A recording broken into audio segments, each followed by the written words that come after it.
Hey everybody, good morning, happy Sunday. I'm cutting it very close. I just sat down, so I'm not even like set up for today's show yet. Forgive me, guys. Kind of had a late get together yesterday, and it ended up being a little bit more of a late evening. Got home very late and woke up late this morning, so I'm a little bit frazzled, behind schedule, but we'll make it work. Good morning, everybody. How's everybody doing today? Oh man, another show.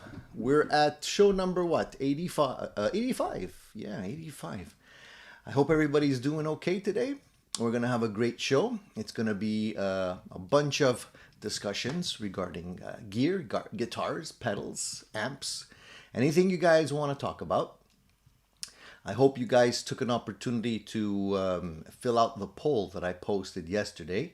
We're going to take a look at some of the numbers later on and see what you guys answered to that. If you guys didn't already answer that, you can go to the Addicted to Gear channel.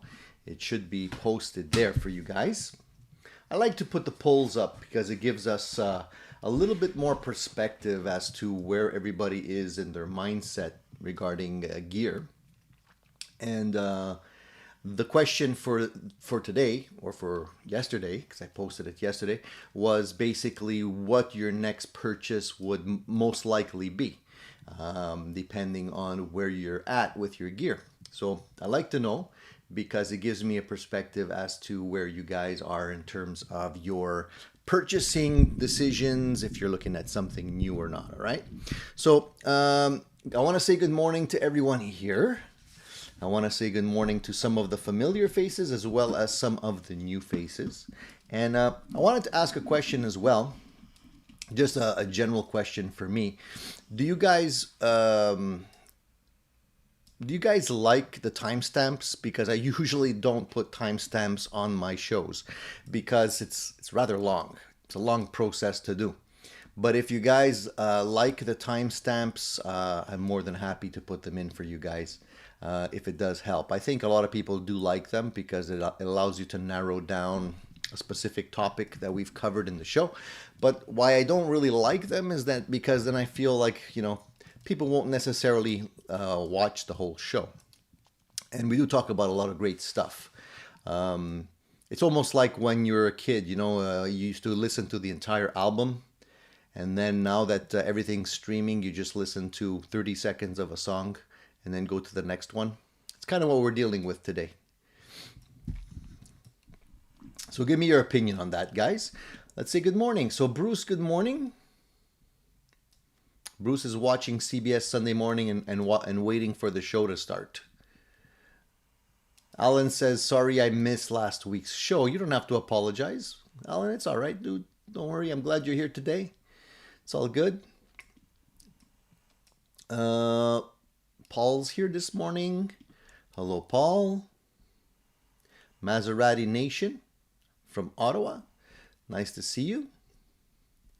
Maseratis are great cars. Love them. Randy's here. Good morning to all. My brother and much love from Southern Illinois. What's new? Well, a lot of stuff new, Randy. I hope there's some stuff that's new with you as well. We're going to talk about that today.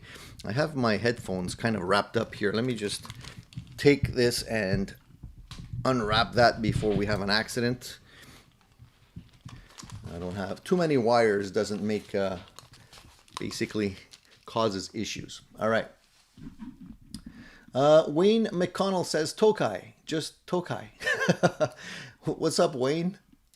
Are you looking for a Tokai? Are you buying a Tokai? Do you like Tokais? I'm just wondering what's going on. Gospel of Mark, gonna try to watch from work. I hate working Sundays, Mark says. Yeah, man, me too. Luckily, I don't work Sundays, but I would hate to work Sundays. No new gear for me. It's been a while. But Mark, you have some good stuff there. I saw your setup and it looks like it's quite nice. I'd be happy with your gear setup for a while there. Bruce says, "Rip Commander Cody." I'm showing my age here. Sorry, Bruce. I don't know who we're referring to. Who's Commander Cody? Elaborate, please. Paul says, "Just crawled out of bed." Yeah, me too, Paul. Me too. Same situation. Kashman. Bruce. Bruce has been having fun with his new Spark.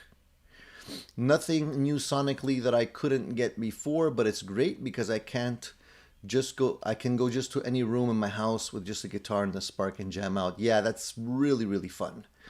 I love being able to do that too.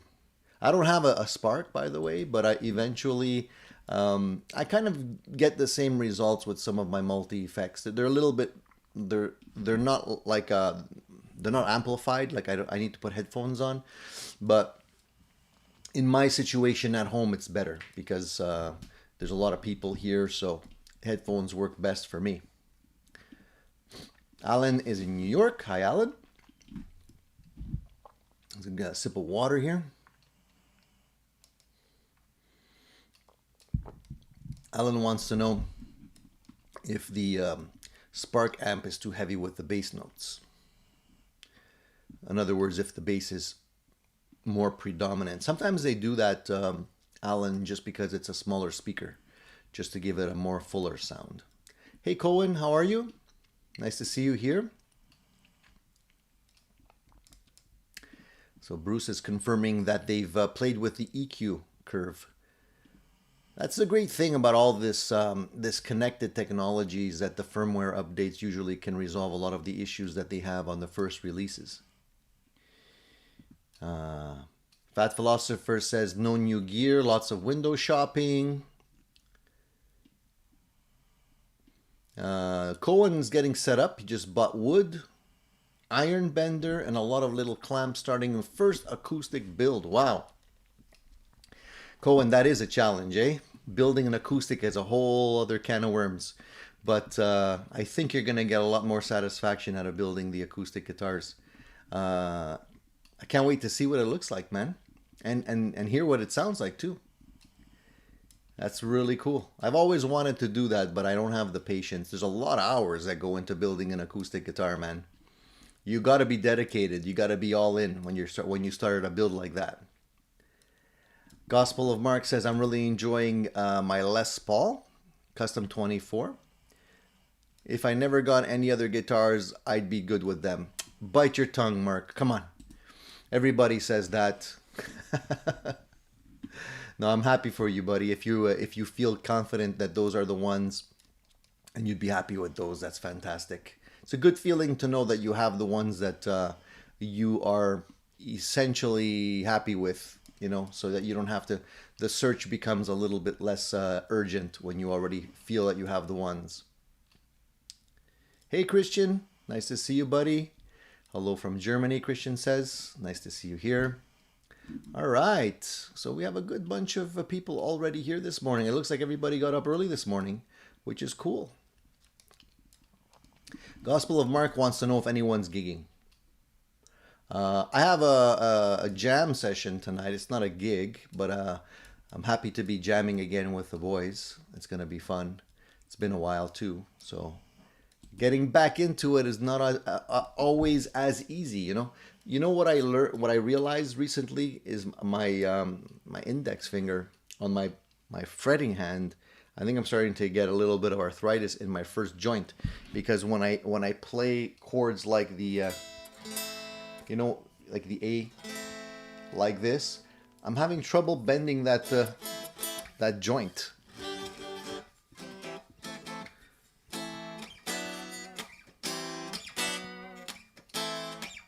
I gotta get this thing oiled up or something.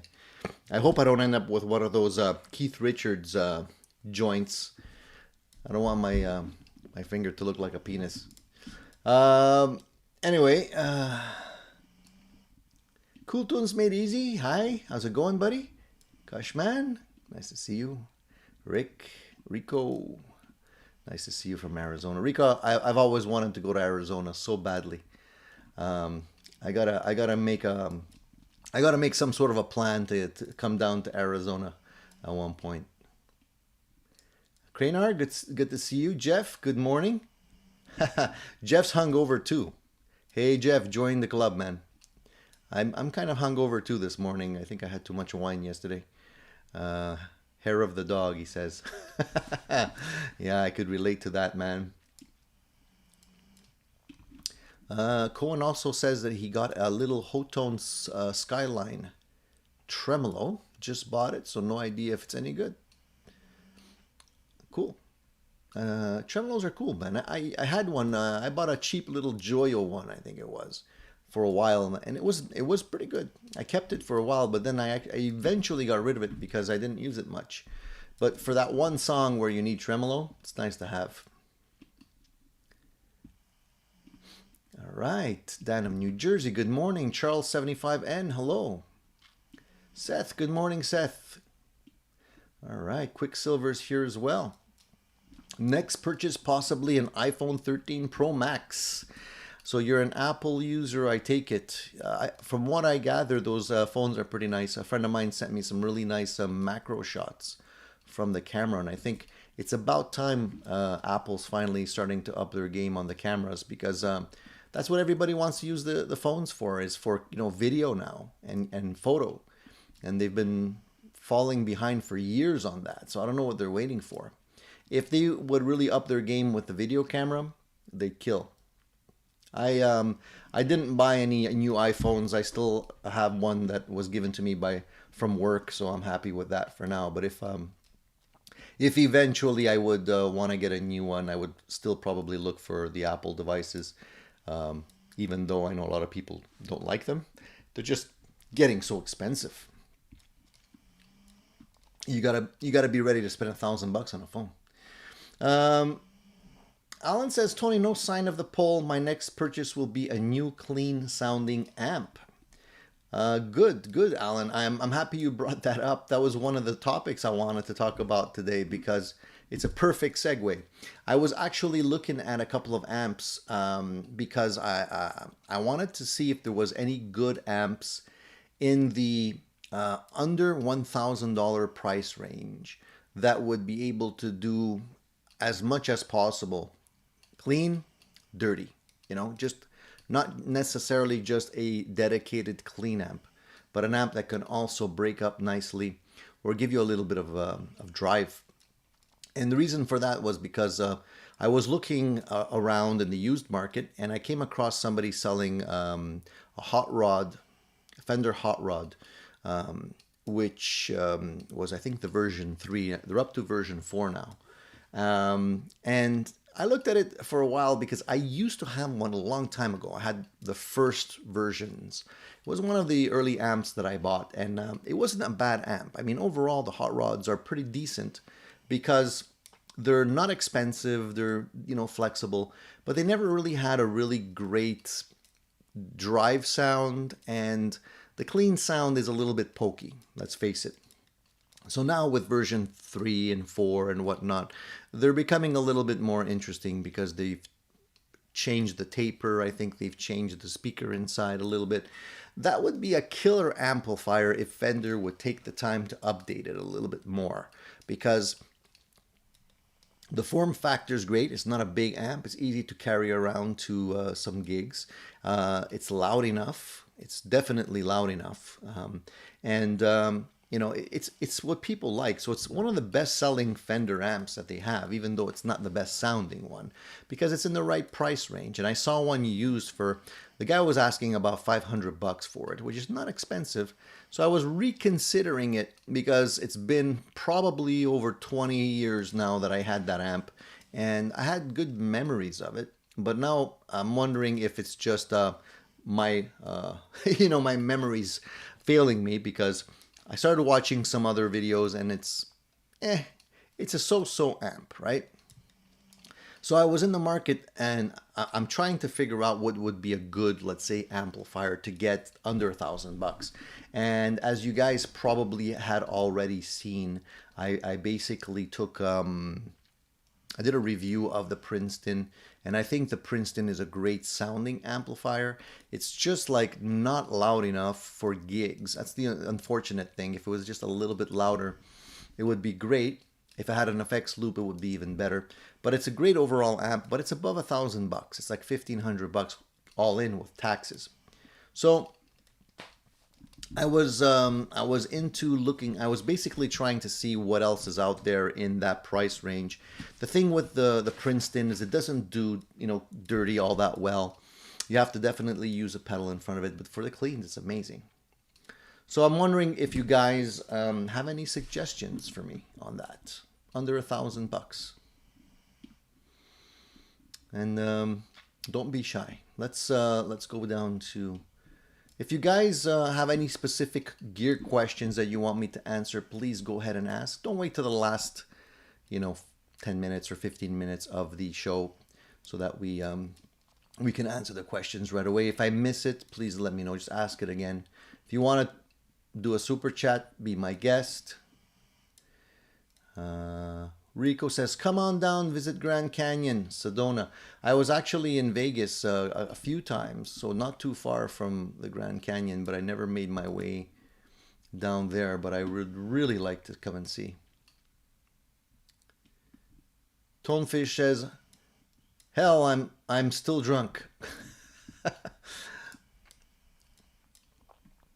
All right. So, let's see here. Kevin's here. He says he's new. So welcome, Kevin. I like your videos. I have a question. I want to upgrade my guitar. And I'd like to know what you think between Washburn Parallax 200 and the PRS SE245. All right, that's a great question. I'm a little bit biased. I'm going to tell you right off the bat, Kevin. I love PRS guitars. The 245 for me is really great. I have two. I have the SE and I have the US made one. For me, it would be the PRS. I'm not saying that the Washburn is not a good guitar. I'm just saying that for what I like in guitars, the PRS is a great guitar. Plays like butter. I like the single cut aspect of it. They have great finishes, and honestly, I think that the PRS would tend to hold its value a little more over the Washburn. So overall, maybe you'd pay a little bit more for the PRS. I don't know what the Washburn is going for right now, but if ever you decide to sell the guitar eventually, I think you're going to have an easier time selling the PRS over the Washburn. So that's my opinion. If anybody has any of those guitars as well and you want to give some advice, please do. All right, Quicksilver says, gear-wise, I'm thinking on the Epiphone Les Paul Black Custom. Always like the gold on black look. Yeah, it's a very sharp looking guitar, man. The Black Custom, really nice, I have to say. If I would grab an Epiphone, it would probably be that one as well. The only thing with black that you have to be aware of, Quicksilver, is that the fingerprints issue. Any kind of fingerprints show up so easy on that guitar. And also, usually the gold hardware doesn't really last much. It doesn't last long. It tends to get grimy and fade out a little bit. It's a very thin coating that they use for the gold. So it's probably one of the worst finishes for hardware to use, but it's a great looking guitar, absolutely. All right, I think somebody brought up a guitar, an amplifier here. Sorry, I'm just going back. Sorry, I'm just going back. I know we talked about, somebody mentioned an amp, so let's see here. All right. So Gear Junkie says use Blues Deluxe all day, $500 to $609. Gear Junkie, it's the only guitar, it's the only Fender guitar I haven't actually spent all that much time with, is the Blues Deluxe. I had a Blues Junior, sounded great. I actually converted the Blues Junior to something closer to the Blues Deluxe, but I haven't spent all that much time with the Blues Deluxe. So I should actually try that out. I should check it out, give it a little bit of a spin. I think I'd like it. How does it do drive? You know, does it do a good job with drive?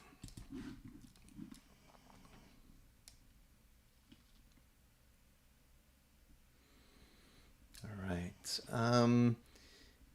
Bruce says, I have more gear than I could ever possibly need. Almost 30 guitars, 10 amps, FX processors. So my next purchase, I don't know, maybe a Les Paul. Been looking at a lot of Les Paul studio tributes lately.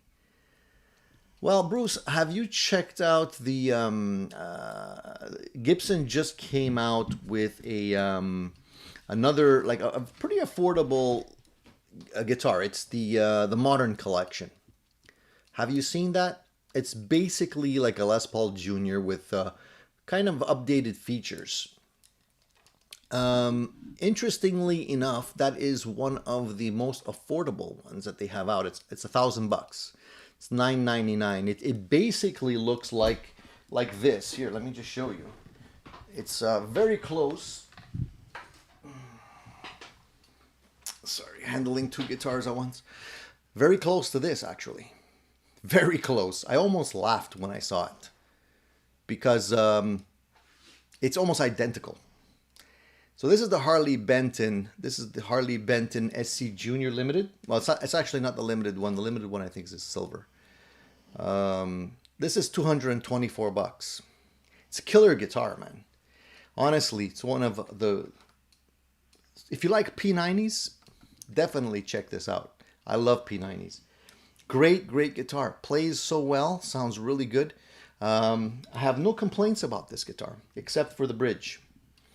The bridge is not a bad bridge. You can actually intonate the saddles independently. The only issue with this guitar is that it has a bridge that sticks out a little bit. So it's a little bit too high. I would prefer to go with, this is a wraparound bridge. I would prefer to go with a low profile wraparound bridge, something that a little bit closer to what they have in the PRSs. They're just more comfortable when you rest your palm on the bridge, which I tend to do a lot. It's kind of pointy, you know. It's not comfortable. But other than that, the guitar's fantastic. So anyways, Gibson came out with a guitar exactly like this, but it's $1,000. So if you don't like the Harley Benton headstock and you want to get a Gibson headstock, it's going to cost you, $700 more. But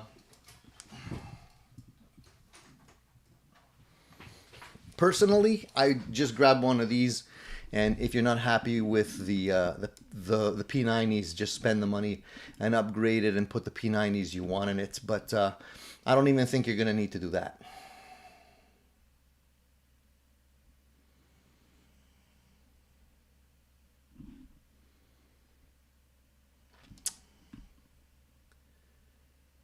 Okay, let's go back to some of the more recent questions here.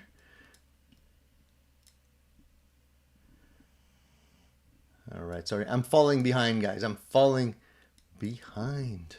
Larry says, my PRS has an ABR style bridge and the guitar rings like a bell. Is that a characteristic of the ABR, or did I just get a winner? It's hard to say, man. It's hard to say.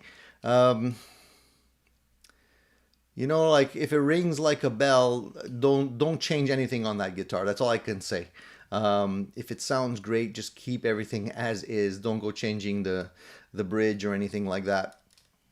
But yeah, a lot of them, to me anyways, sound really good. So I don't know. I mean, I've rarely been disappointed with a PRS.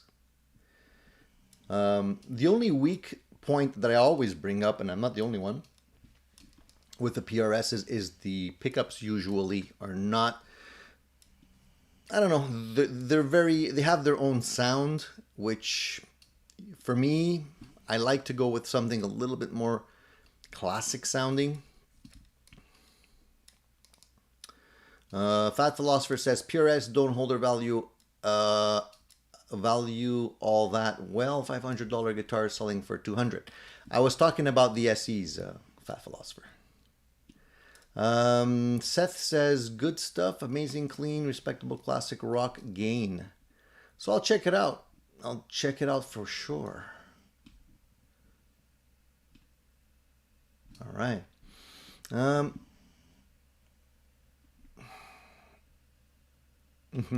Fat Philosopher wants to know, has anyone had any luck selling things on Instagram? I wouldn't sell anything on Instagram.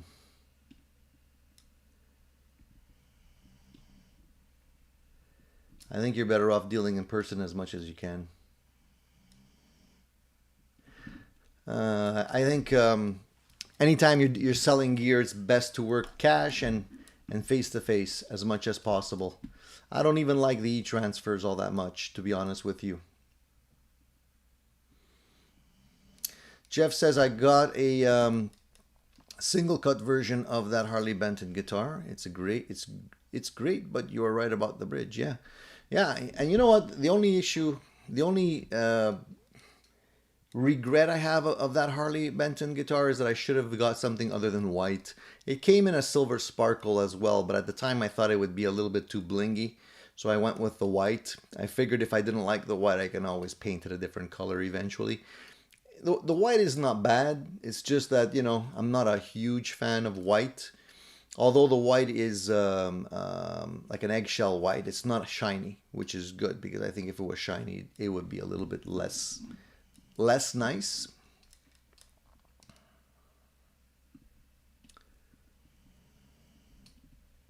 Seth says, ordered parts for 2 builds. 2 Tom DeLonge style Strats, Lake Placid blue, one with chrome, one with gold hardware. Duncan Invader bridge pickup, looking in both. Stoked to be building twins. Nice project going, Seth. You know what? I also have way too many projects going, but it's a lot of fun, isn't it? I mean, it gives you something to look forward to when you come home after a hard day or something, and you just lock yourself up in your little workshop and go to work on your guitars and your builds. I have like right now I have a 1x12 cabinet build that I'm doing. Cabinet is put together. I just have to cover it with Tolex and do the grill cloth, which is the next step. I have this guitar. As you guys may have heard or remembered, I'm actually going to be changing the pickups on this. Again, this is the second time. I'm trying to figure out what I like best, either the SSH configuration.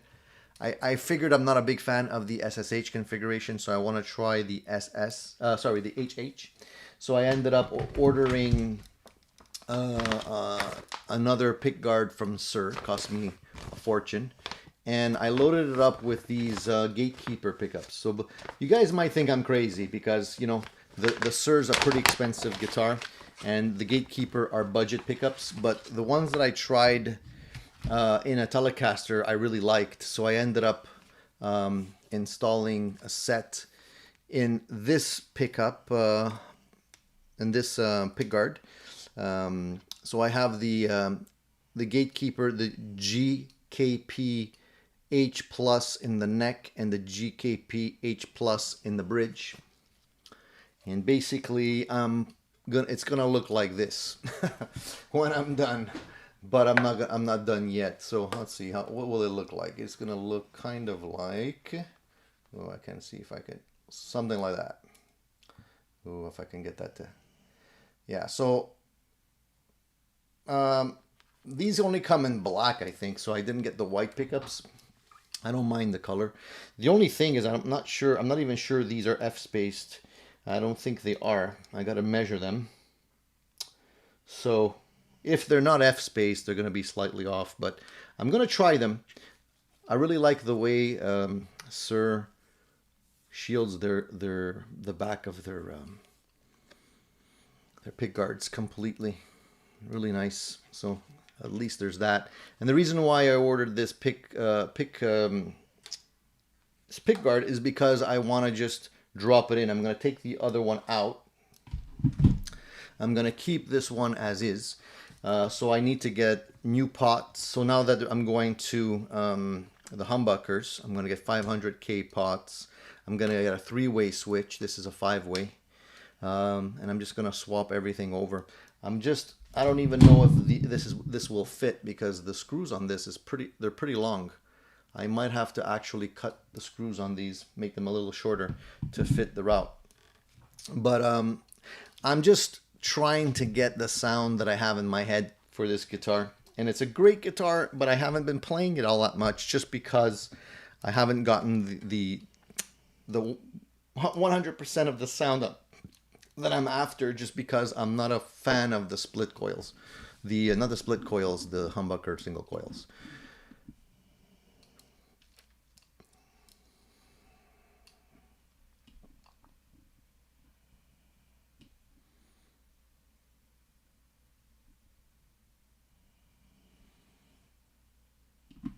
Yeah, that's exactly what I'm trying to do, Quicksilver. It's going to be an easy swap once I'm done, but I just have to wire everything up. And I think some of you were asking if I can show how I do my wiring for the pickups. So maybe I'll even make a video of that and give you a little bit of a heads up on how to do that for yourself. But yeah, it's going to be a drop-in, because then if I don't like it, I just take the old pick guard, put it back in, and we're back in business. Hey, John. Nice to see you, buddy. Welcome. I like Lake Placid blue. I think it's a great classic color as well.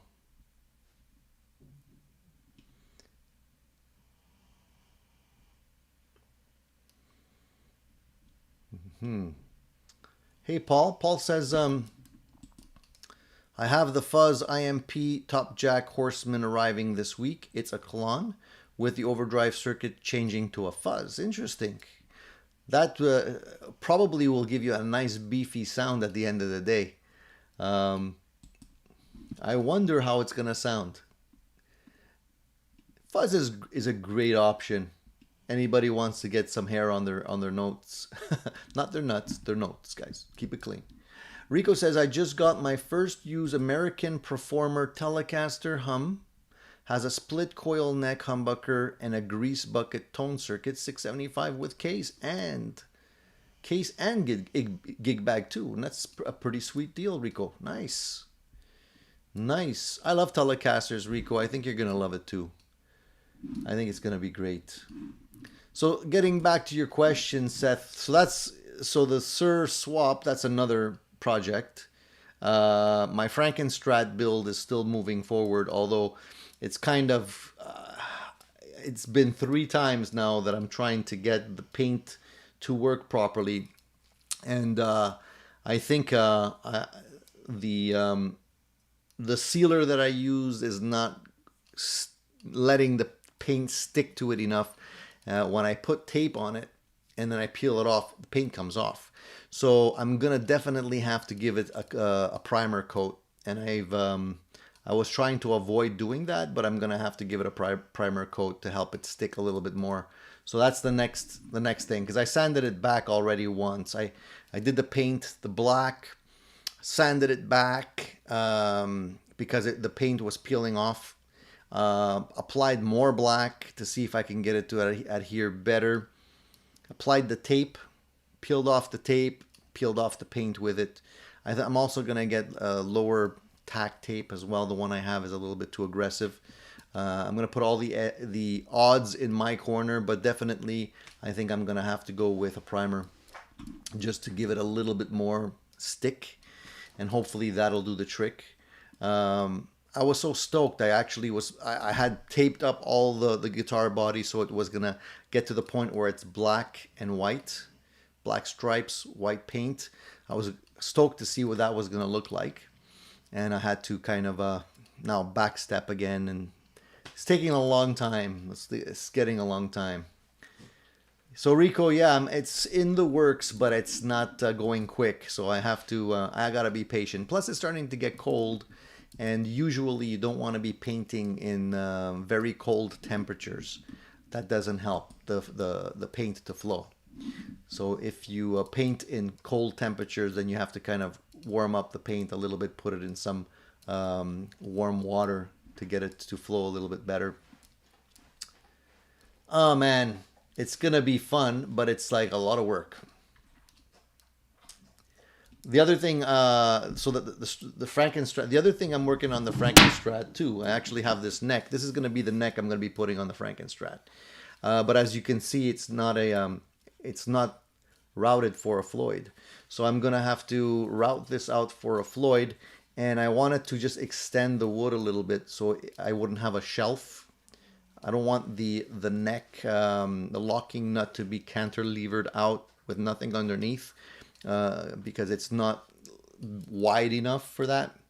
So I wanted to glue another piece of wood here, make it fit perfectly, then route everything out so that when I put the locking nut, it has enough of a footprint to stay solidly on the neck. Because if one thing that I learned with Floyd Rose guitars is that you don't want anything to move. And if you have a locking nut and it's moving a little bit, you're going to have tuning stability issues, and that's what you don't want to have. So I got to figure out a way to do that, and it's kind of like doing surgery because it's so like minute, and you're dealing with a router, you know, a lot of power and very, very, very delicate cuts that you can mess up very easily. So either I go with hand tools, maybe just use a regular rasp to file it down and then do everything by hand, which might be the better solution. I'm not really sure, but I gotta figure that one out.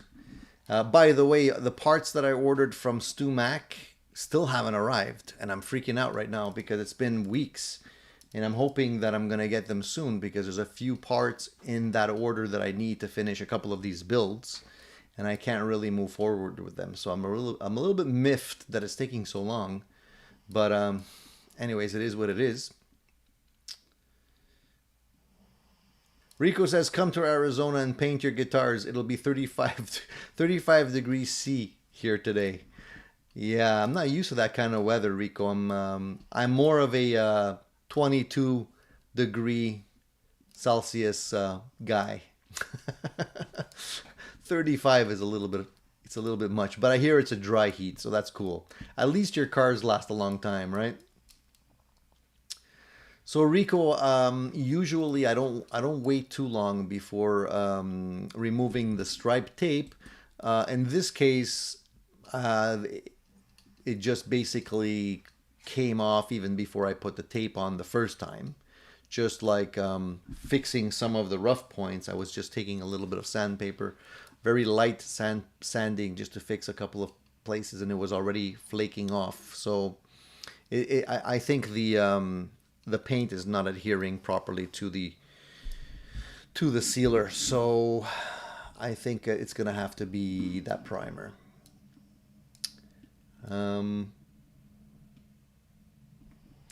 Fat Philosopher wants to know if we have any thoughts on the Glenn Fricker video where he's demonstrating that changing speakers does the most to alter the tone.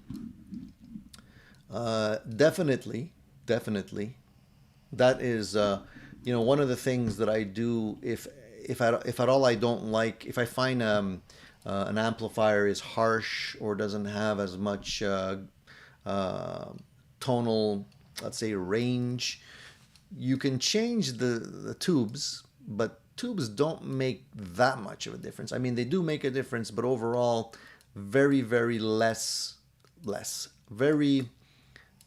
of a difference than a speaker. I mean, think about it. If you have an 8-inch speaker as opposed to a 12-inch speaker, the sound will change tremendously. So just to give you some perspective, when I did my shootout between the Fender Supersonic 22 and the Fender Deluxe, a lot of you said that the Supersonic was a little bit harsh sounding or a little bit spiky sounding. I had, for that video, returned that amplifier to the stock speaker that I had in it originally, the one that comes with it when you purchase it. But I had actually removed that speaker and put in something else. And that speaker that I had actually put in there changed that amplifier tremendously. So if I would have done a shootout between the Deluxe and the Supersonic with the upgraded speaker, hands down, Supersonic would win. And so I returned it back to stock to make it a fairer comparison. Also, a lot of times when people listen to reviews, and if you're trying to make a buying decision on an amp, you have to also understand that every amp has a sweet spot. And so for that particular reviewer's comparison, just because I wanted to be as fair as I could, and I didn't want people to say, hey, Tony, you know, the settings are not the same on the amp, so it's not a fair comparison. I put everything to middle, which is almost never the place where you want the tone controls to be on an amp, because every amplifier needs to have some tone shaping to get it into the sweet spot. And those amps, the Supersonic and the Deluxe, definitely have a sweet spot in terms of volume where the actual tubes start to work properly and you're starting to hear the full tone of the amp. And often in a review like this in a home environment, you can't really crank it all that much, although I tried to get it into the sweet spot. And the Supersonic has it basically gets into the sweet spot a little bit later, and the Deluxe a little earlier.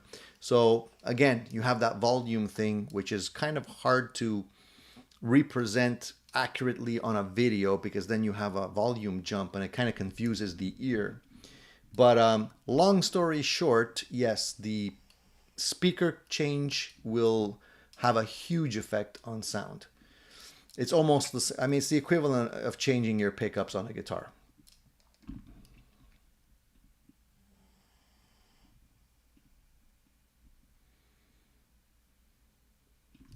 So Paul ordered the new $50 Kalen Mellow Drive. It's a sonic twin of the Vertex Ultraphonics. A Vertex video called Dumble versus Pedal shows they nailed it. So I should check that out. I like the Dumble sound. Mellow Drive. Interesting. All right, cool. Thank you, Paul. I always look forward to your pedal suggestions. I know you're always going to bring up a couple of pedal designs that I haven't heard of yet. Yeah, Seth, I don't know if it's because of the customs. Probably stuck in customs somewhere. But it's a real pain, man. It's just, I'm so impatient when it comes to, you know, just waiting for parts now. I wish I could just grab them locally, but unfortunately some places around here don't have the parts that I need. Oh, man. Fat Philosopher says, a guy in the city, in the Lefty Guitar Facebook group bought a Chipson double neck SG Jimmy Page style for about $400. Played great after a setup. Are the Chipson horror stories overblown? So here's the thing, Fat Philosopher. I haven't purchased many, okay? I purchased maybe 3 Chipsons in my lifetime.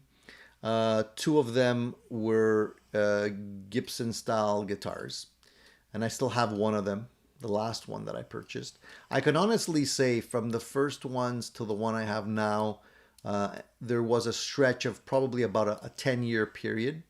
I don't know if it's just that things have gotten better in terms of how they're building them now, or if I just got lucky this time around, but the one I have now, plays decent.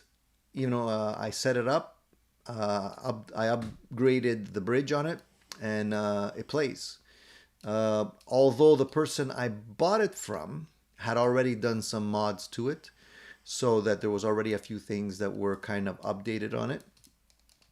But it really is hit and miss. It depends on the sellers that you get them from.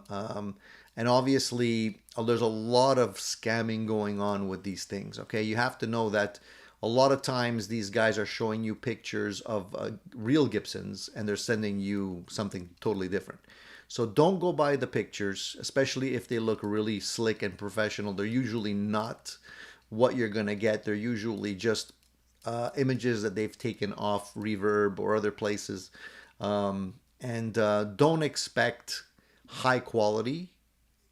Decent, okay, but not necessarily high quality. So you have to know that you're probably going to be doing some work on these guitars.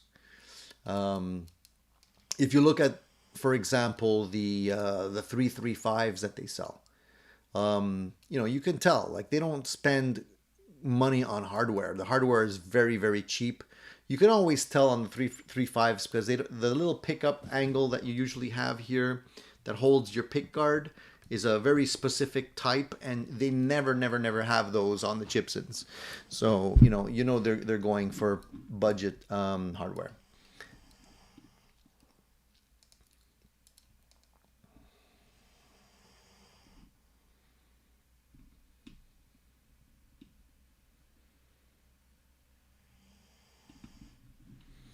That could be it, John. That could be it. But I mean, this is coming from the States, so it's not like it's coming by boat from China. I think I'm gonna have to just reserve that. Reserve that in the future. I'm just gonna buy stuff from Canada as much as possible, even if I have to pay a little bit more for shipping or whatever. It's just not worth the wait for me.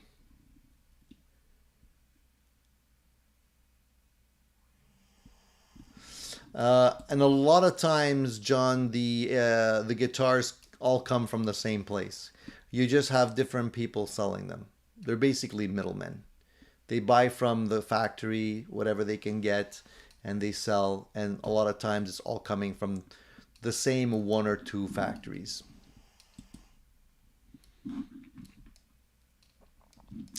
Yeah, but don't get fooled by the price tag, Fat Philosopher, because yeah, a real one costs 10,000. $400 seems like a deal, but if you get a guitar that's unplayable, then you're basically throwing $400 out the window. I mean, if the neck is warped, and sometimes they are, if they're glued in the wrong location, I've seen that happen before. If the bridge is not drilled in the right location, sometimes it's offset, so your strings fall off the fretboard. These are all things that can happen. I've seen it myself. So if you get something that's really good and playable right off the bat, you can consider yourself lucky. Sometimes you do get lucky and you get a keeper. But then again, you can't really sell these things. You shouldn't anyways.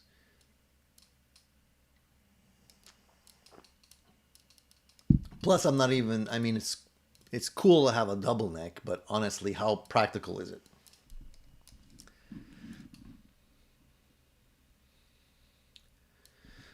Ben says that he saw that Gibsons went up approximately $200 a piece across the board. Forgive me if you guys already touched on this. We didn't, Ben, but this is not a surprise. I think everything is going up. Fender is doing the same thing. Gibson for sure is doing the same thing. Unfortunately, the big names are just trying to find new ways to sell us the same old stuff for more money. And unfortunately, the prices are representative of that. That's why I buy used, man. There's still deals out there, even though people are trying to sell used stuff for more because of the COVID situation. They try, but I've seen a lot of stuff posted for used gear staying there for a long time if it's not actually priced at the right price point. Rico says the LP classics are $2,300 now. Yep, it's a lot of money. Larry says my dream guitar is probably in a tanker out in the ocean soaking up seawater. Yeah, maybe.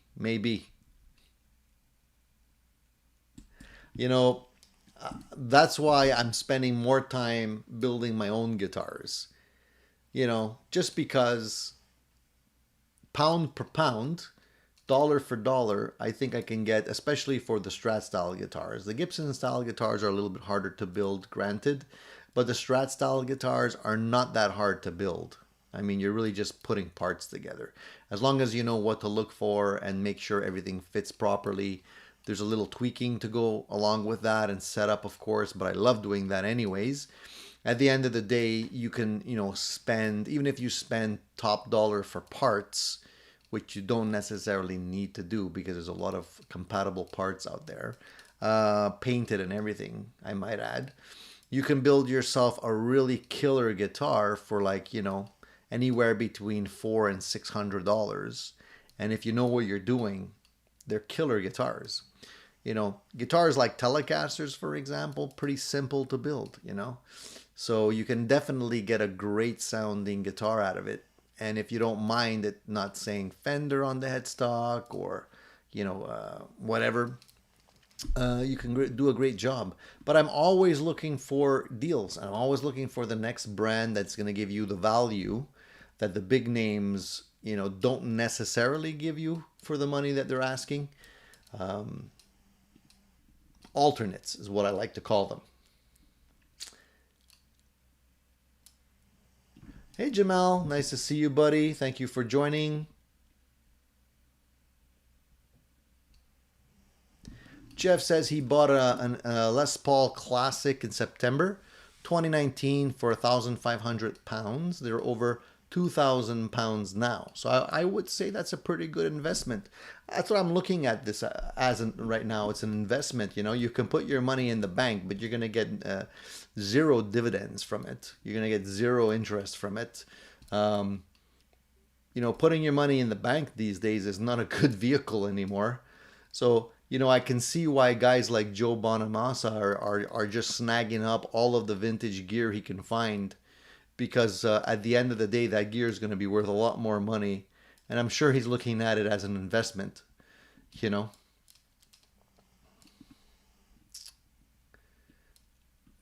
What's going on? NJ Cafe says, my friend and I are butt to butt. Any advice? Butt to butt on what? Sounds kinky. Sorry, did I miss something? Let me just go back in case I did here.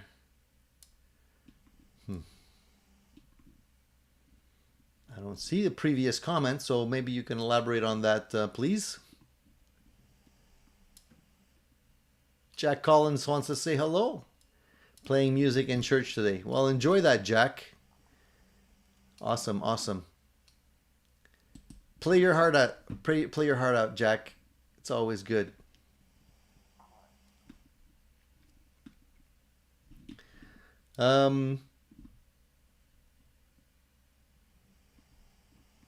What else? I wanted to also say, so we'll look at the poll in a minute.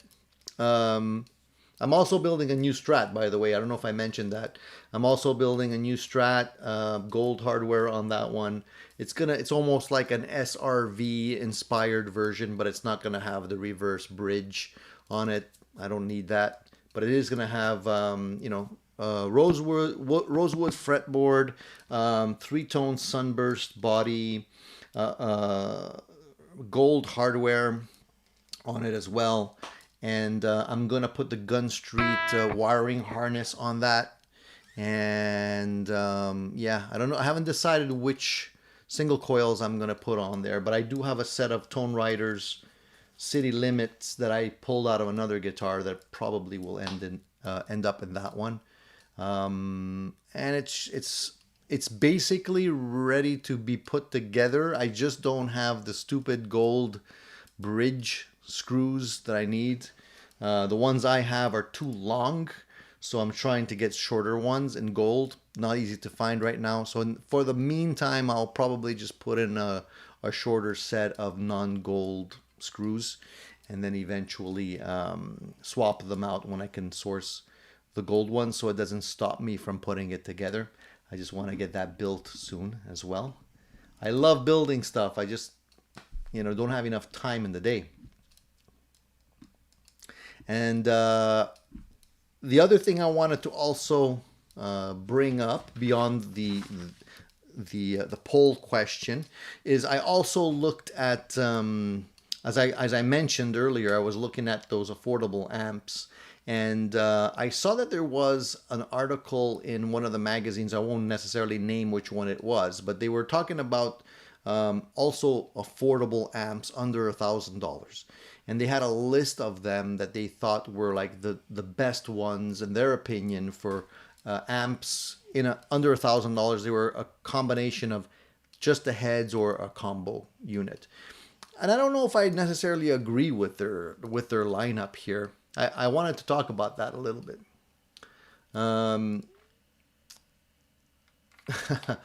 Here it says, sorry, I'm just going to answer a question here. Do you have any issues with noise on your Friedman Run 20 when using effects loop? Also, seems like it doesn't take pedals up front good.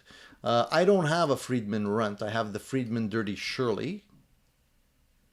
And no, I don't have any issues with noise. What kind of noise are you referring to? Just like 60 cycle hum, or is there crackling happening? What kind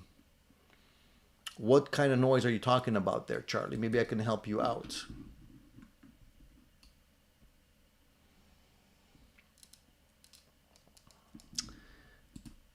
Hey Seth, yeah, I appreciate that, buddy. I just need screws in gold that are under an inch or less. The ones that I have are just a little bit too long. I'd be happy to buy them from you if you have them.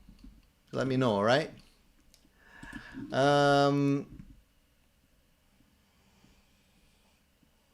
Let's see here. What's going on? What's going on?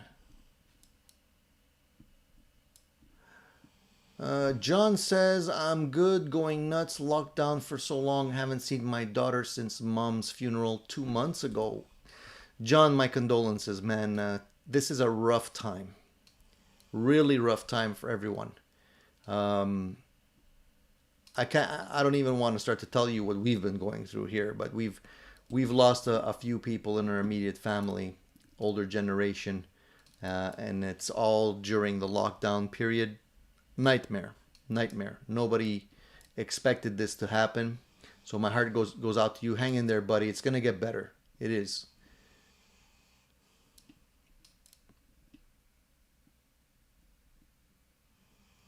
Yeah, FaceTime, Zoom, Teams definitely helps. Just so if you can see them face to face, definitely helps. Just tell them you love them, and just try and alleviate whatever stress they have as much as you can, and just encourage them to know that it won't last forever.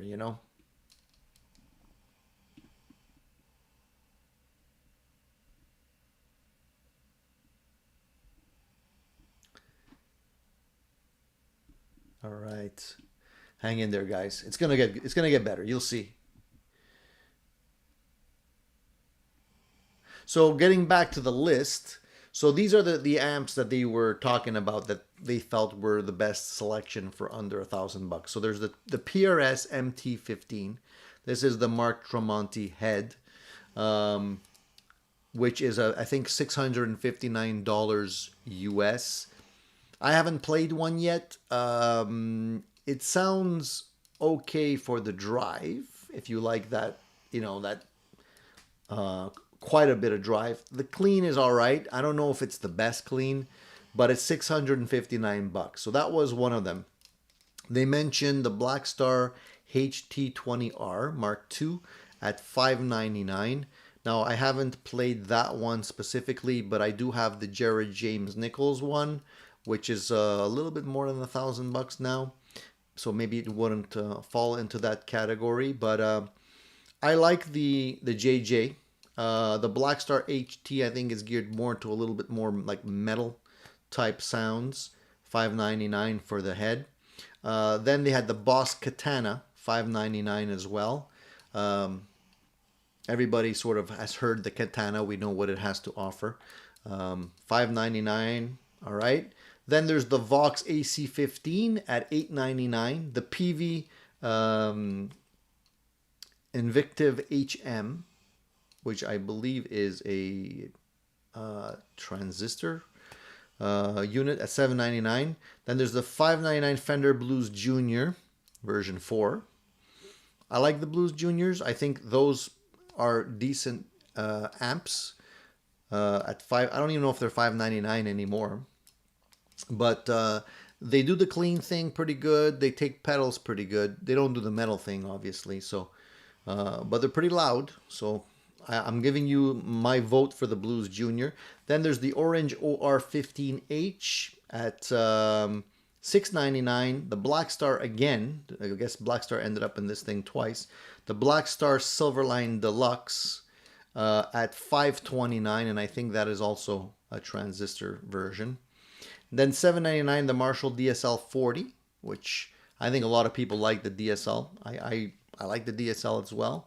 I don't know how great the cleans are. I mean, it depends on what you're looking for. You're not going to get the Fender clean, obviously, but you definitely have a lot of gain on tap with the Marshall DSL.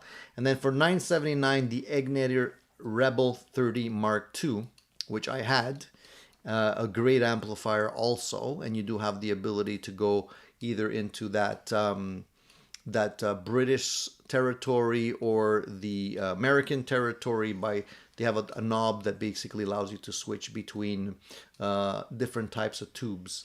The sound doesn't change all that much, but it's a nice option to have. I have the same thing on my Black Star right now, but that's $979, just under the $1,000 mark. So those are the ones that they suggest. I would say, looking at this list, I would probably say Fender Blues Junior, Marshall DSL, Egnator. Those would be my choices. And I can't really speak to the Black Star because I haven't had the HT. But if it's as good as the JJ, I would throw that one in as well. Those will be my picks. But if you guys have any other ones that you think should be on that list, let me know. I'm curious to see what you guys think on that. Quicksilver says he's got the Marshall Origin 50. A lot of people, they're pretty salty when it comes to the Marshall Origin Quicksilver. I don't know why. A lot of them don't like it. So I don't know. What's your thought on that? Is this your first Origin?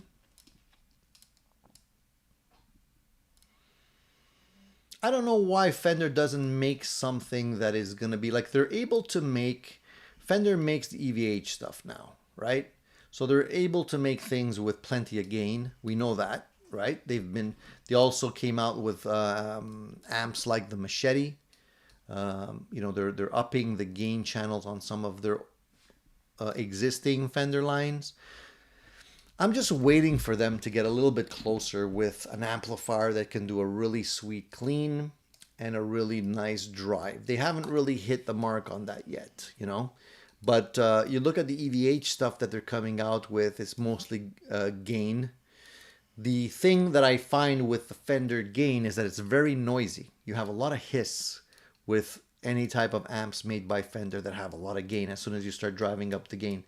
That's why I prefer to go with something like the Blues Junior and just use a pedal instead of trying to get something that has gain built into the amp.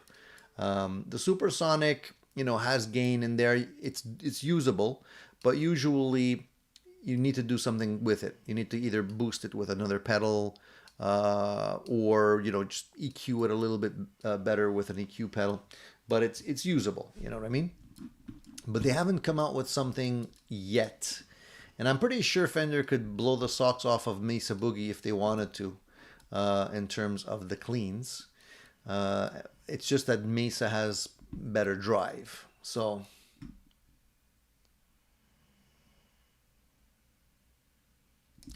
yeah, Charles, I do leave my guitars out, unfortunately, not by choice. I'm running out of cases. But typically in the wintertime, like my home does have humidity in the central air, so the humidity levels are usually decent. It's not extremely dry here, except for the winter time. But even that, I don't heat with I heat with forced air, so it's generally treated with humidity. So I don't have too much fret sprout, no. Usually you'll find that in very dry climates or homes that are heated with, you know, baseboard heaters and that kind of thing. So Quicksilver says, yes, it sounds great. I think these salty players want the look of the Origin series, but with all the bells and whistles of the DSL, they can't handle the single channel thing. So how do you normally run the Origin, Quicksilver? Do you run it with pedals in front of it, or do you just stay with the clean sound? What kind of music do you play with it? That's the main issue with the Origin, I think, is just that it doesn't have a huge amount of gain. But if it sounds good with a pedal in front of it, do you really need all that much gain? Bruce says he loves his katana. A lot of people do love their katanas. I think they're still selling really well.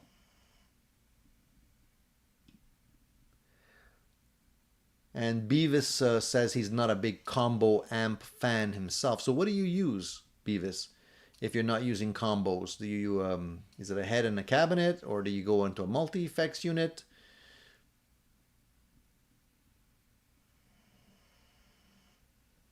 Hey Jack, have a good jam session. Enjoy.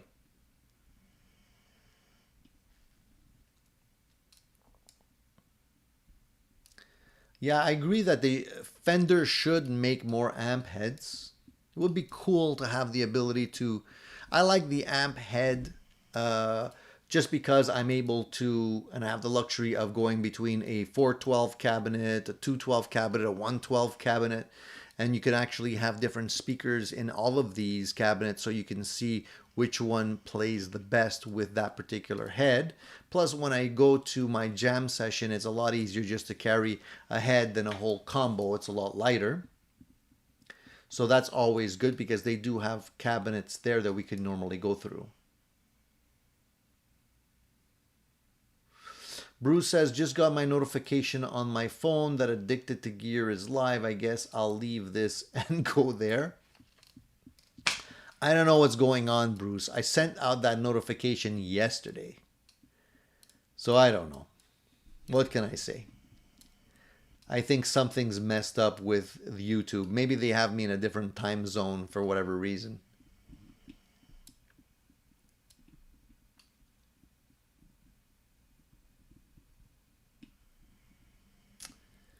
There's an echo in here.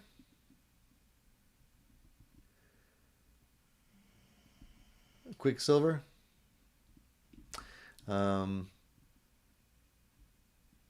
John says, I have guitars on rocks like that. My biggest problem is dust. Yeah, you got to be careful with any kind of dust. It's going to get into your switches and it's going to cause issues with crackling over time. So yeah, if it's a dusty environment, I would say keep them in your case as much as you can, or put them in a closet or something where you have less issues with dust. A lot of people like the Blues Driver, Jeff, and I'm not surprised that it sounds good. The Origin sounds good with the Blues Driver.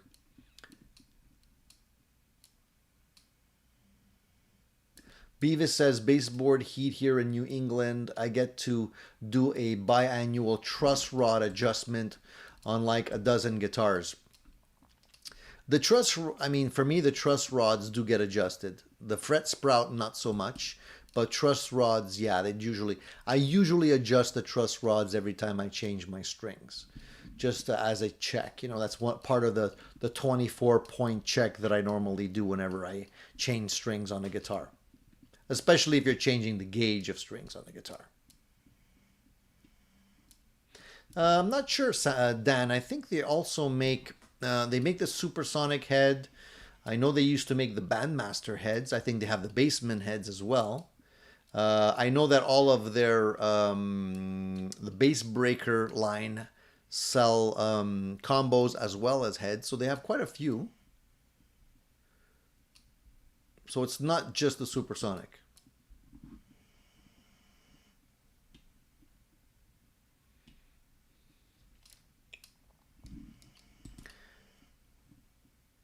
Quicksilver says, yes, it does. It cleaned up the Friedman BE pedal for me. Always thought the Friedman BE sounded way too woofy or bass heavy, although I'm using the matching 2x12 cabinets.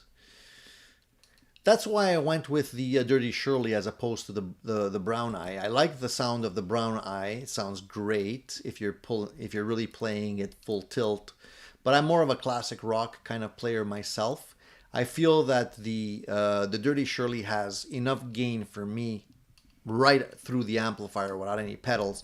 And if ever I do want to get into Brown Eye territory, I can do that with pedals, and it won't cost me as much. So I like the flexibility of that. Yeah, Dan, they do. I had one myself. I sold it. The Bass Breaker 15s, the 30s, the 5 watts, they have quite a few.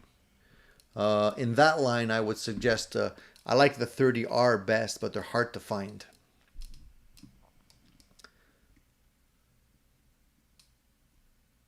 The thing with the Bass Breaker line, at least the 15, the one that I had, is that it didn't have a switchable gain channel on a foot switch. You had to actually turn the knobs. So you have to figure out which gain, how much gain you want to be in. But it's a really nice sounding head as well. It kind of gets you into Marshall territory, that one. Rico says he's been really enjoying his new 68 Princeton Reverb Silver Face. Your video review convinced me to buy it. Thanks. Hey Rico, my pleasure, man. My pleasure. I haven't, I haven't had the ability to do a side-by-side comparison between the silver face and the black face. But I would eventually like to do that, just out of curiosity. But they sound great. I was really surprised with the Princeton in terms of how much bass it actually has with a smaller speaker like that. I was expecting it to be sort of anemic sounding, but it wasn't. It sounded really great, and it takes pedals really well.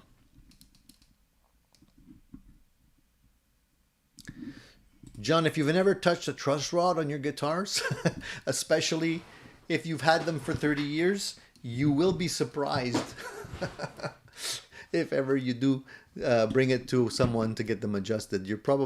Maybe you've gotten used to playing the guitars as is, but I'm very finicky when it comes to the height on my strings, and I like them to be adjusted regularly. And I can tell right off the bat, just playing them, when there's something not right. It just doesn't feel the same. And I take the guitars that I like, the ones that have the right feel, and I try to, as much as possible, mimic the setup as close as I can on my other guitars. And it's a huge difference. And sometimes we're talking micromillimeters here. But once it's dialed in properly, it makes a huge difference. Rico says fret sprout is almost a given on new guitars here in the desert. I would imagine so, Rico. But then once you actually file the edges of the frets down properly, you should be good for a while. It shouldn't happen too often, because once, the wood is going to shrink eventually, but usually it shrinks a certain amount and then it kind of stops. It doesn't keep going. So once you got that fret sprout taken care of, then when humidity comes back in the air and it expands a little bit, it should be fine. Quicksilver says, right now I'm using the Joyo Tiachi Zen Drive clone and the Maximum OD Full Tone Full Drive 2 clone, and that really covers a lot of ground. So those are two pedals from two clone pedals that I haven't actually tried yet. But I'm glad they're doing it for you. There was one pedal that I wanted to try recently, which was a clone. That kind of reminds me, it's the Pure Sky. And it's, something that's not that expensive. Wanted to grab one and try it out again. I think I had one in the past, if I'm not mistaken, and I didn't give it much love back then. But I wanted to reevaluate that one, so maybe I'll purchase that one and see what it can do. A lot of people do like the sound on that one.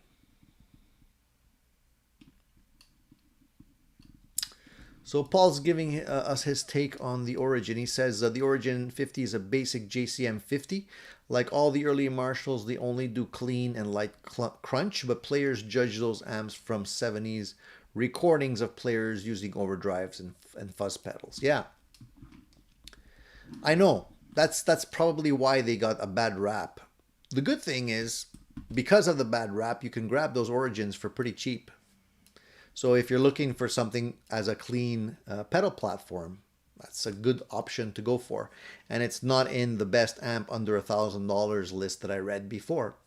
Maybe it should be.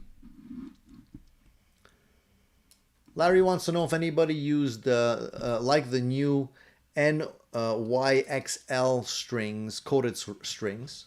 I know there's a lot of people out there using these strings. I don't use coated strings myself. I just find that, not that they're no good. I think they are. I was used to using coated strings of old, and I found that they would often, the coating would often come off. It would kind of get used and eventually come off the strings. But I think the new technology that they're using now is much better. So yeah, you're going to pay them more money. That's hopefully going to last longer for you. I don't have a big issue with like overly sweaty hands when I play. So I don't find that my strings get grimy that quickly. But one thing I can obviously suggest if you do have that issue is wipe down your strings when you're done. It really will extend the life of your strings tremendously. I like to change my strings relatively frequently, so I don't want to keep my strings on for too long. That's why I don't go for those, but a lot of people do like them.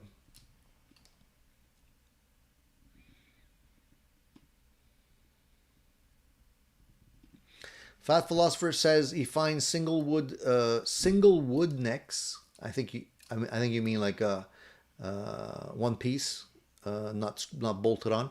Need more adjustment. My Sahana with its carbon fiber rods and 5-piece neck never needs adjusting. Usually why it doesn't need adjusting is because it is laminated. Basically, if the neck is 5 pieces, it's laminated, right? They're pieces glued together.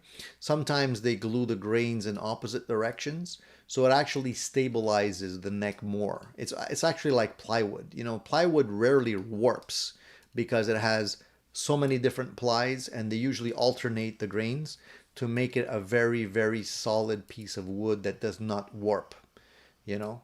And that's the same idea with those necks. Are they bass breakers or Marshall blues breaker clones? I think that's maybe what they were aiming for from a marketing perspective. They do kind of have that Marshall-y kind of growl to them. So I wouldn't be surprised if that's what they were aiming for with those. I don't know. I mean, a blues breaker is a blues breaker, but I think they were kind of aiming for that. Yeah. The only issues with the blues, not the blues breaker, the bass breaker from Fender again is the hiss. I just find that if they had a cleaner circuit, would be nicer. But that's a Fender thing. They just tend to be hissy a little bit. Yeah, John, everybody knows what we're talking about when we say brown eye, right?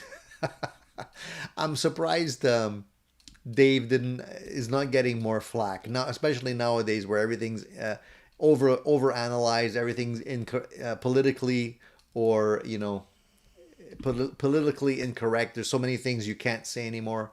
I'm surprised he hasn't gotten more flack for that one. That's why I think now they most often refer to it as the BE, and they don't usually say brown eye too much anymore, but we know what it is, right? Seth says, anytime I gig at a venue that has a good sound system with decent monitors, I just bring my Tech 21 fly rig. Fits in my case, has Fender cleans, plexi, tap delay, and dB boost. Very good sound. I used to really dig those Tech 21 fly rigs. They were definitely a great tool to have. And today with that and being able to actually have pedals that you can load your own IRs into and stuff like that. You can basically take a Tech 21 fly rig, go into a pedal that allows you to load up your own IRs and go straight into the board, and you can get a pretty decent sound. It's a great backup too. If anybody, you know, thinks that their amp is going to blow up eventually, you use something like that and you're covered.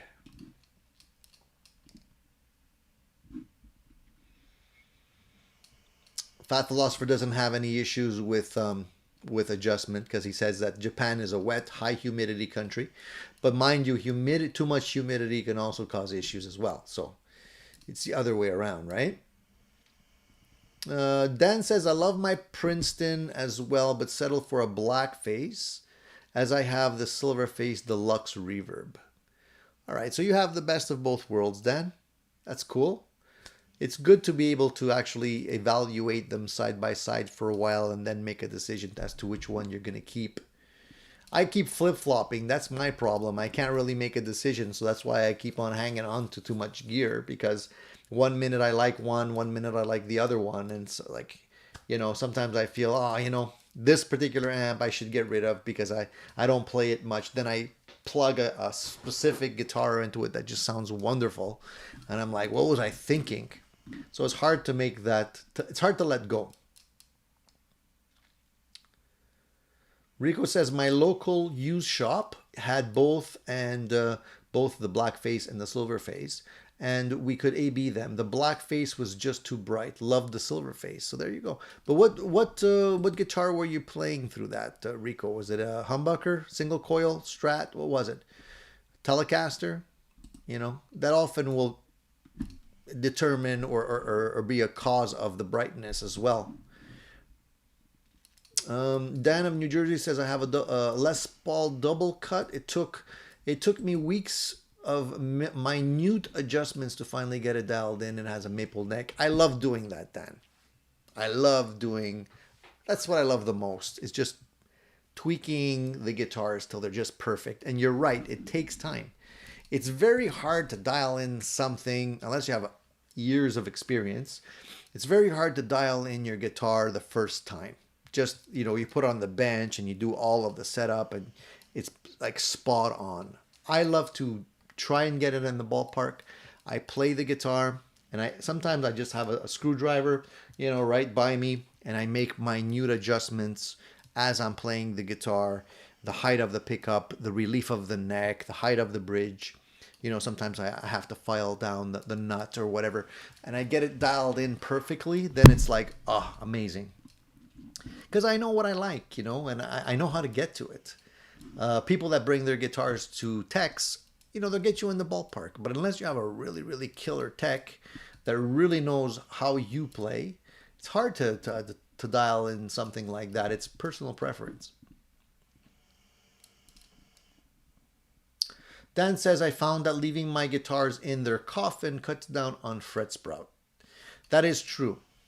And one thing I can recommend, maybe, but you have to be careful with this as well, is if you do live in a high humidity environment, there are great products out there. They actually sell them. They're bags. It's carbon, and you can actually take these bags. They're often used to like also get rid of odors and stuff like that. But you can put these into your cases. You have also different products that will introduce humidity that you could put into your cases as well, especially if you're dealing with acoustic guitars. They tend to be a little bit more finicky when it comes to humidity changes. And you want to try and keep the humidity level constant, not overly so. You don't want to get mold in your cases and stuff like that, which can happen. But you definitely want the humidity to be consistent. And you can also invest, like if you're in a space like I am here and you find that it's overly humid, if it's like under 50%, 40-50%, you could get a little small humidifier just for the room. And that'll work as well.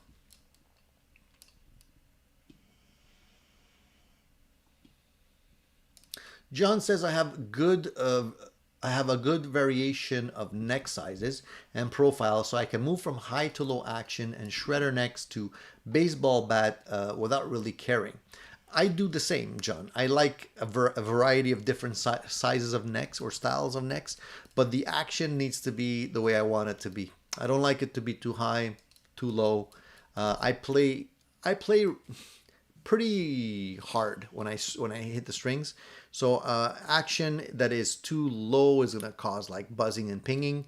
Action that's too high, I feel like I'm struggling with the neck. I don't mind the profile. I don't mind the the shape of the neck. Sometimes I like thinner necks or chunkier necks, but the action has to be consistent for me.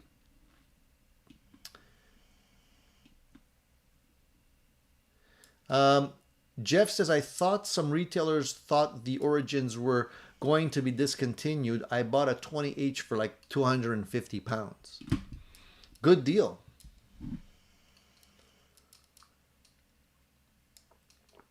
I find that I can, like, I haven't picked one up. I find that that's a great deal, by the way. I haven't picked one up because I feel that the Marshall studio that I have here gives me great cleans as well. There's quite a bit of headroom on that particular amp, and it could you can definitely make it overdrive if you crank it, especially with an attenuator, but it covers the ground, so I don't really need the Origin. But at 250 pounds, yeah, I'd grab it. I mean, you can always flip it if you don't like it, but like you said, we can put a nice pedal in front of it to give you the drive that you need. Quicksilver says, I forgot to mention that I got the Origin 50H on a trade. I gave up a G&L Tribute S500, but I had already ripped out the pickups and sold them. Huh. All right. If you didn't like the G&L, I guess that would be a good trade. I like G&L guitars, I gotta say. I'm not. I think they're great instruments. Quicksilver says that's where I got the the HSS Tone Rider set. Makes sense. Makes sense. Maserati Nation says I missed most of the show. I was finalizing my deal for the Godin HT Burst for 550. It's a SSH with split coil on the humbucker. Yeah, I like the Godins. They're nice, Maserati Nation. I think you're going to like them as well. They're pretty solid guitars overall. There's no issues with them. They're well built. 550 is not a bad deal.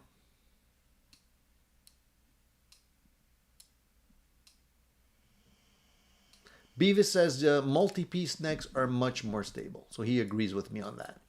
Paul says Marshalls use a microfarad 1 on the first cathode of the Origin 50. If you get it changed to a 10 or a bit higher, it will sound just like the original JCM 50. There's a lot of these little mods that are available on the internet for most amplifiers. Even when when I had my Marshall Plexi, there was a bunch of mods for that one as well, clipping some of the capacitors on the board allowed you to get rid of the harshness, or changing the values allowed you to do that as well. You can definitely do some of that stuff if you feel it's required, but I would honestly recommend that if anybody does this, they use a professional, so you don't kill yourself with the current in an amplifier. You want to make sure that there's a lot of power in those things, and if you touch the wrong places, you can seriously hurt yourself. Yeah, Friedman likes the smutty gear names. We've all realized that by now, I think. Alan says, what about the PT? That's also not so PC. Yeah, exactly. The Dirty Shirley, I think, was a drink. The PT, the pink taco. Anyways, we know what that is. The brown eye. you know, all of those, I think they're not the best names for products, but I guess he caught people's attentions with it. Maybe it was more of a marketing ploy that worked. Quicksilver says another great feature of the Origin series is the built-in load box, or whatever it is that allows you to use the DI out jack and unplug the speaker for quiet recording and playing. Yeah, and that is something that more and more people are after these days, that are recording into their DAW at home, and they want to be able to record silently. And more amp builders are kind of considering putting that into their amps as well. So that's, yeah, definitely another plus for the Origin. Larry likes the names that Friedman puts on their products. You know, I think secretly we all do. Dan says, thanks Quicksilver. That's probably why I love the custom channel on my Fender DR, as it's voiced by a Bassman tone stack. Yeah, and that's also one of the reasons why I like my Supersonic, because it does have a thicker switch. You can actually put in there to fatten things up quite a bit. That's a nice option to have in terms of tone, especially in a live situation. Rico says 50s Vintera Telecaster, Tony. I like them. I like what I'm seeing. I like the styling on those guitars. I think they look really nice.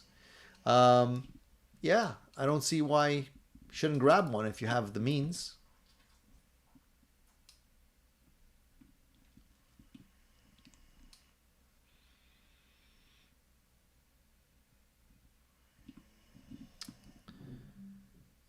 Alan says there's a guy in New York City named Dan Smith that has his flyer plastered all over the city for guitar lessons. I guess it's a common name.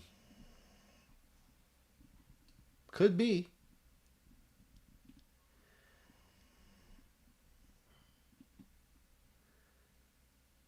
No one beats Steel Panther pedal names. In fact, Reverb didn't even allow the PM Melter pedal to be sold.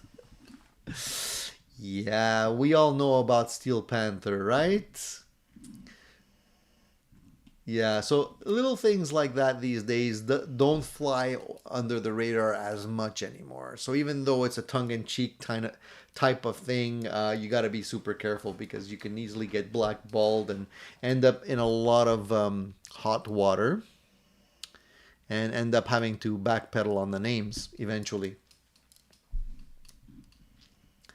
The Nye has a good question. He says, do you care about the used guitar cases when buying a guitar? Do you have favorites, or is it a non-issue? I bought a used trick case for my Seagull and it fits great. I like, I do pay attention to the guitar cases when I buy gear. A lot of times these days, however, they don't even give you a guitar in a case. You have to, bring your own when you go get it.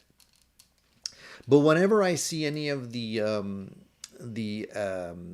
Fender molded cases, or any type of molded cases, the SKB cases, those type of things, I try and grab them whenever I see them for like under $100, which is rare these days, because those cases are getting up there. I love those cases. They last forever. And because I live in Canada, and 6 months of the year we're dealing with snow, and we still jam and play gigs when we're in the middle of winter, I like those cases because they're waterproof. They don't get soaked up, or the glue doesn't come apart because it's molded.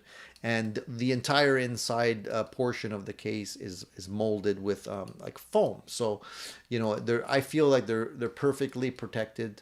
And those are the ones I usually go for. Hope that answers your question. Any other questions? Gear-related questions? Something that I can answer? Something that I can offer my opinion on? My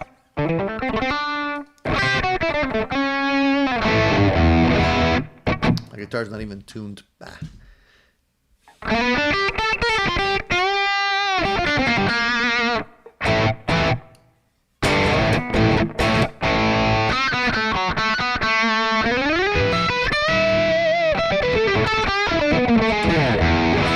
It's a shame that I don't bond with the humbucker single coil, because the humbucker sounds great on this. But it's just getting the other pickups to play well.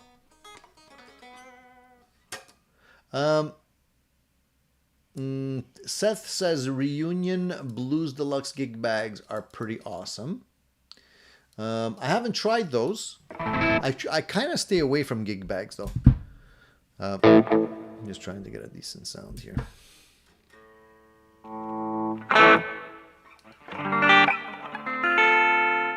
Oh man, it's terribly out of tune. So I think I'm going to stop playing. Seth says headstocks, gloss or satin? Just the headstock or the entire neck, Seth? I mean, overall, I kind of like both in their own way, but lately I kind of like the satiny stuff. I just feel like it looks a little bit more vintage. I mean, I know like some of the vintage gear had like glossy necks, but like if you look at this neck here, it's like there's no, it's pretty much satin. There's no gloss on it. The back of the neck too. It's just slightly like, it's just polished, but there's no real thick, sticky paint.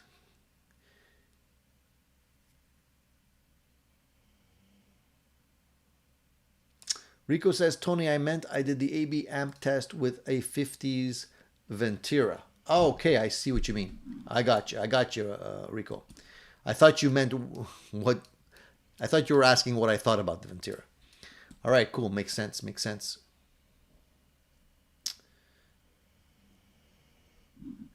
Seth says, when you are painting and doing logos. So... what do I like when I'm painting and doing logos? I usually go with eventually, all my guitars start off with gloss, because when you apply the paint, it's glossy. But a lot of times I'll take a little fine sandpaper to it to knock off the gloss. That's what I like to do. Yeah, I have experience with the Rebel series. Yes, I've had one in the past. Actually, I've had exactly that one. They're great amps. I don't know why Egnator hasn't been putting out new versions of these amps. I think he makes really good amplifiers. These amps were kind of less expensive because I think they were put together in China, if I'm not mistaken. But Bruce Egnator, the builder of these amps, really knows tone, and he makes some really great amps. And I felt that the amp was very flexible. Overall, a nice amplifier, especially for the money. And it fits nice into that range where you're looking for something that has a nice amount of gain and also some nice clean. It's pretty flexible for that. So I like them. I find that you don't see them used all that much. Maybe people hang on to them. You can also check out the Egnator Tweaker, which gave you a little bit more flexibility in the tone as well. But I like them. I didn't have any issues with them.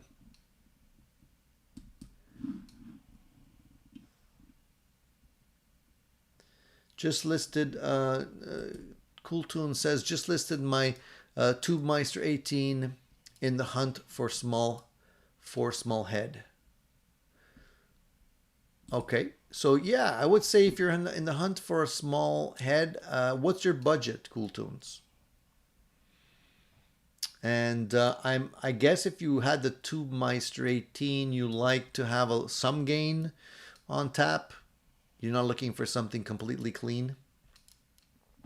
Give me a price range. I'll give you my opinion on that, if I could understand what you're looking for.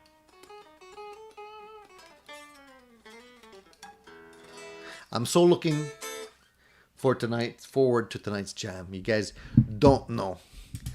I've been missing it. Sorry, I'm just gonna tune up this guitar a little bit because it's driving me crazy. Have you guys ever tried tuning a guitar with the tuner upside down? I'm looking at my tuner and it's upside down right now, so I got to tune in the opposite direction here. Talk about a challenge. All right, there we go.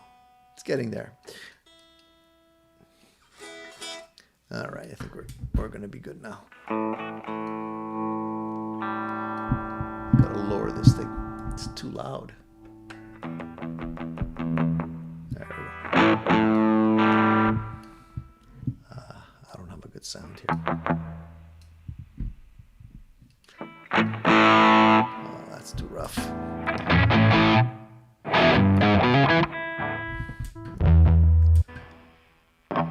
I think I'm not on the. I'm on the stock factory settings. That's why it's not sounding so great. All right. I thought I read it in the manual, but you can find confirmation in the Marshall forums. Can't paste links here, but they confirm there's a dummy load. All right, so that's good to know. Anybody that's considering the Origin. Alan wants to know, what's the jam for tonight? What's the jam? We typically, I think I mentioned this the other session. We usually go through a list of, I don't know, possibly 100 different tunes on a regular basis. We play a little bit of everything. And actually now I think we're going to be adding some new selections to the list. But right now, I'll give you a rundown of some of the stuff that we play. And you might scoff at some of these, but this is the variety. We play everything from Coldplay, Pearl Jam, Free, Beatles, Robert Palmer, Bon Jovi, Crowded House, Santana, Steppenwolf, Van Morrison, Rolling Stones, Bad Company, I think I mentioned that already, Queen, quite a few Beatles, Billy Idol, Nazareth, CCR, Led Zeppelin, Rod Stewart, Mellencamp, Stevie Wonder, some songs from him as well, Stone Temple Pilots, Steve Miller, ZZ Top, Foo Fighters, Journey, Doobie Brothers, Allman Brothers, Wilson Pickett, George Harrison, Honeymoon Suite even. We got to throw in some Canadian tunes. REM, Santana, I think I might have mentioned that already. Van Halen, The Cult, Foghat, Deep Purple, Faces, Steelers Wheels, Bryan Adams, Cream, Guns N' Roses, Aerosmith, Lynyrd Skynyrd, BTO, U2, Pink Floyd. I think I mentioned AC/DC already. Basically, stuff from all of those. Yeah, a lot of stuff. What else? Guys, we're running into an hour and 42 minutes. We're going to have to wrap it up soon.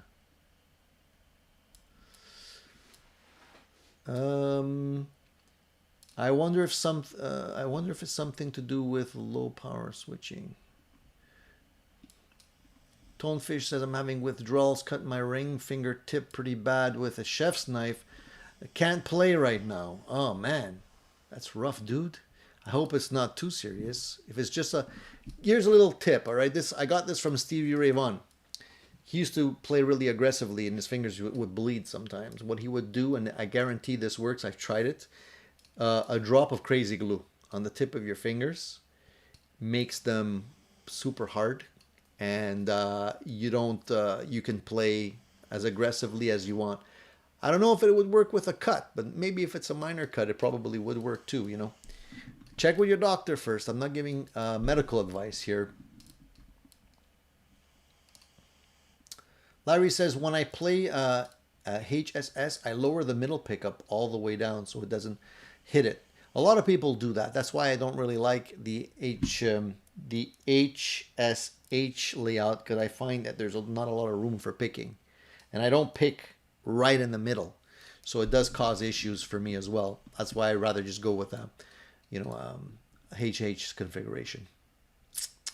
Jeff says we want to see some footage. Well, there actually is footage on my YouTube channel. If you go in there, take a look. You'll see it.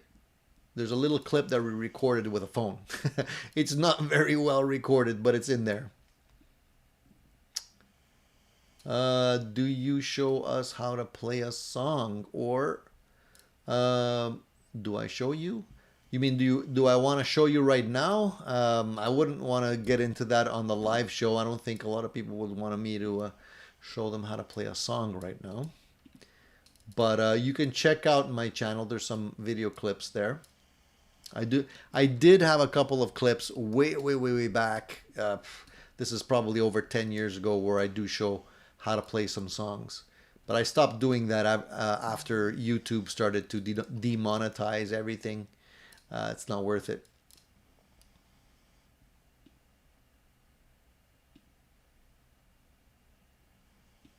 Quicksilver says that one amp that has the same feature are the Bugera G Series amp, the Black Star clones. There's no dummy load on those per se, but you leave the amp in standby and DI out works well. Yeah, there's a lot of amps that are now putting in that feature for live recording, which is a good thing to have. Tonefish says, am I weird that I never liked U2? No, not at all. A lot of people don't like U2. Especially if you're a guitarist that likes leads. Because, the Edge doesn't really play leads. He usually just plays his delay pedal. No Crosby, Stills, or Nash. No, unfortunately, not yet. But, if anybody wants to play it, we throw it in. Majority rules. That's how it works with our guys here. Tonefish says it does. The ER just calls it Dermabond. Yeah, it's a different version of Crazy Glue. Yeah, exactly. So always have some of that in your guitar case, just in case. Dan says, thanks for donating some time this Sunday morning. Absolutely. Seth says, U2, some of the best production ever.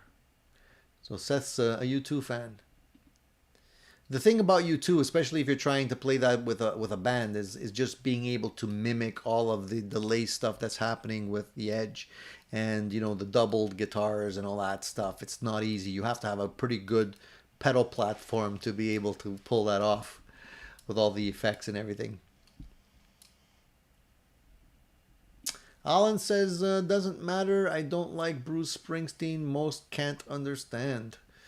Okay, we're talking about Bruce here at some point.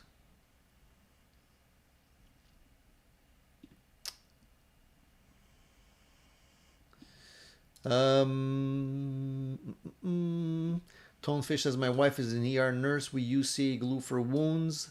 The actual Dermabond just stings a bit less. Yeah, there you go. So, see, Steve Ravon knew what he was talking about. Rico says Tony Iommi should market a fingertip accessory for cut and injured guitarists. Well, they actually have those rubber thimbles that you can get. The thimbles used to be made of metal. Now they sell rubber versions. They also use those rubber thimble things for people that are doing a lot of paperwork, so you don't have to lick your finger. You can just grab the papers. It's rubbery. You can always use that. I don't know how well it would work, but maybe it would work. Yeah, Tonefish says he uses the Crazy Glue tip on his fingers for his first week of playing. There you go. Once you build up the calluses, though, you'll be fine. That's the key, is just to play long enough so you build up the calluses. Well, guys, listen, I'm going to have to cut off the show right now and end it because it's an hour and 48 minutes. Okay, wait, before we do that, let me just see if I can find the poll results. All right, guys, give me a second. Bear with me here. I don't want to leave you without the poll results. I think it's important. Let me see. All right, here we go. Do we have it here? Where is the poll?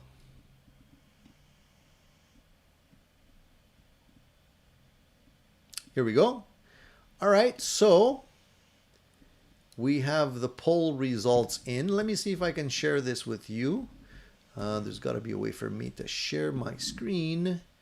Let's see here. Is that it? Yes, there we go. Let me just move that over just a little bit. Oop. If I can do that, you can see it better, probably. Cancel. All right, so there you can see the poll results right here. Do you see that? All right, my next gear purchase will probably be an electric guitar, 40%. An acoustic guitar, only 12% said acoustic. An amplifier, 22%. An effects pedal, 16%. And a multi-effects unit, 10%. That's pretty surprising. I would have thought more people would be interested in picking up an effects unit. But I guess not. So guitars are still number one. That's, I guess, what people are into these days, guitars. So I guess the channel should focus on guitar reviews and amplifier reviews and effects pedals. Never mind the acoustic guitars. Never mind the multi-effects units. That's good to know. That's cool. That's cool. And if you guys haven't already voted, the poll is there. So I'd like to hear you. But it looks like 94 people voted. So that's pretty cool. Great to know. Fantastic. Awesome. I appreciate everybody that took the vote. All right, guys. Definitely want to thank everybody for being here on Addicted to Gear this Sunday. Thank you for supporting the Sunday live shows. Stay tuned for my video on my cabinet build that's coming up. That one's taking a little longer because I have to actually build the cabinet. It's put together, but I haven't covered it in Tolex, so maybe I'll show you what it looks like at this stage before I actually do the Tolex. But that's coming. There's more pedal reviews. I got a couple of goodies there, and I'll update you on all my builds and all this stuff that's happening as well. I'm sure you guys are curious to see how that's coming along, so I'll definitely do that. If you guys haven't already subscribed to the channel, please subscribe to Addicted to Gear, especially the new faces here, because we do have a great community of people that tune in on a regular basis that can answer your questions, as well as myself. And of course, if you dig the guitar reviews and gear reviews, then this is definitely the place to be. We're going to be live every Sunday, 10 a.m. That's the usual time slot. So definitely try and put that on your calendar, even if you don't get the YouTube notifications in time. And I don't know why that happens. Just mark it on your calendar so you get a reminder, so you know that we're going to be here on Sundays. Grab a cup of coffee, grab your bagel, whatever it is that you have for breakfast, and join us for some interesting gear chat. Don't be shy to ask questions even after the event. I look at the comments in the chat, and if you have other questions that you wanted to get to that we didn't have an opportunity to get to during the event, then I'll answer you guys in the chat. All right, that's it for now, guys. Thank you for tuning in. Stay tuned for the next one next Sunday. Looking forward to that. In the meantime, keep rocking, guys. Talk to you soon.